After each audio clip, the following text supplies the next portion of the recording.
我现在可能跟我之前的对手演员咖位不匹配，也很难再跟别人再进行一个同框的演戏。我跟当时的对手演员，因为当时我们俩之间的这个 CP 的火花会比较强烈，然后对方现在可能已经比我拉近了非常很红了，很红。然后可能我就是一直在原地打转。现阶段我们两个的咖位就是不匹配。那我真实的问一句话，我也能算红吗？我一直以为我也没有大红，但你们都不告诉我，我都没有耍过大牌。如果说陆姐你是海上的烟火，我是浪花的泡沫，某一刻你的光照亮了我。今天给你俩变成一个大咖，那你会不会要求跟你配戏的同样是一个大咖呢？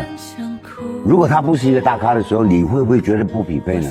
我自己不会，我更在意对手戏，就是演员大家演戏的之间的打的配合。